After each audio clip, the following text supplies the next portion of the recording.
I'm Stephanie Jira. And I'm Phyllis Jira. I'd heard Pastor Rich speak when he was an evangelist, and he had been at our church in Arkansas. Well, I guess our story begins back in 1997. I was 17, a junior in high school, looking forward to college and all the normal things. And then I got what we thought was the flu or a virus. Wasn't keeping anything down, was, nauseous all the time. And then we finally got a diagnosis. It took a couple months of gastroparesis. So basically, my stomach was paralyzed and couldn't function anymore. And then a few short years later, my large intestines quit working and they had to remove my colon. Then my small intestines quit working. I was on IV nutrition, TPN, all through that time. And TPN's very hard on your liver and also on your pancreas. Everything seemed to be going wrong. A miracle in itself, we found out about Miami and Miami Transplant Institute and the team at Jackson Memorial. We prayed about it, and it's like, is this the decision? Is this where we want to go, Lord?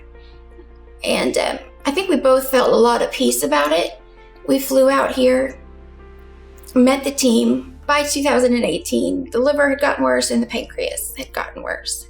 And so that's when they decided that we needed to do a 5-organ transplant. And it would include the stomach, the small intestines, the colon, the pancreas, and the liver. Now, all 5 of those organs have to come from the same donor. And because of all of the previous surgeries that I have had, my abdominal cavity was very small. And so it would be very hard to find organs that would fit. Because my donor was going to have to be either a very tiny adolescent or a child.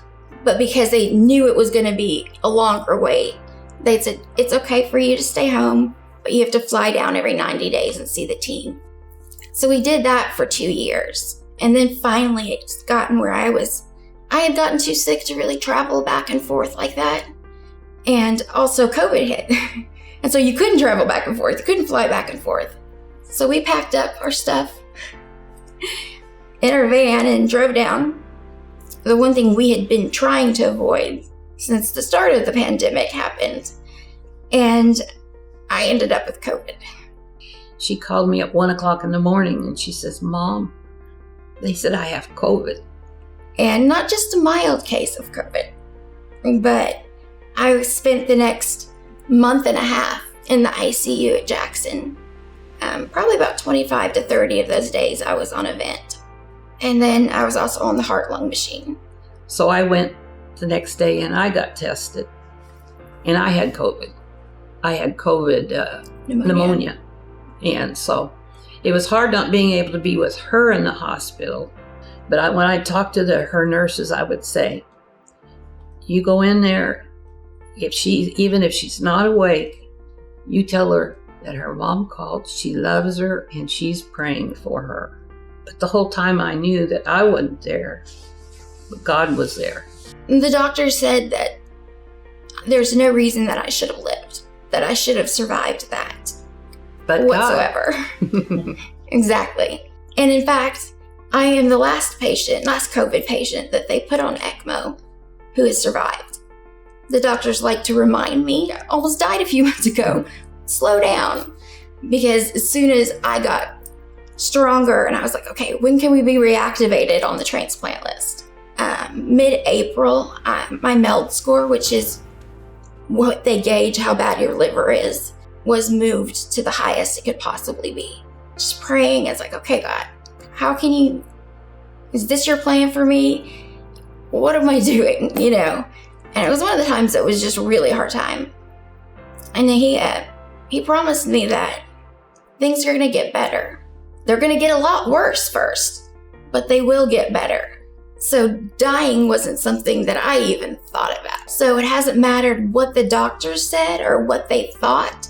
It mattered what God was doing, God's plan and God's will. And then April 30th came and we got a phone call in the morning and they had a donor for me. But it was an emergent donor, so we had to be at the hospital immediately. Oh, well, I had to take a picture of your stomach first. Yeah. They were trying to decide if the organs would fit into my stomach, my abdominal cavity. Yeah. My donor was a 9-year-old, and we went straight from admit to procedure to transplant. I guess Dr. Garcia, one of my doctors, was messaging with my mom, and she said, the organs are perfect. Absolutely perfect. Yep. When they got in there, they looked, my liver was black and hard as a rock.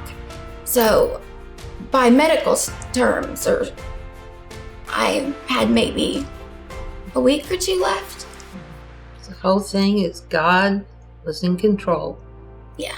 Through the whole journey. And his timing is perfect. Yeah. You stop and I kind of look back over the past 24 years, you can clearly see where God was guiding every footstep and every decision. And he's just orchestrating everything in the most amazing way possible. And he brought people into our lives he wanted us to meet. That either they needed to hear from us or whatever, or we needed to share with them. And I just can't thank God enough. You talk about miracles, and we look back over the past 24 years, and there's so many miracles that have happened.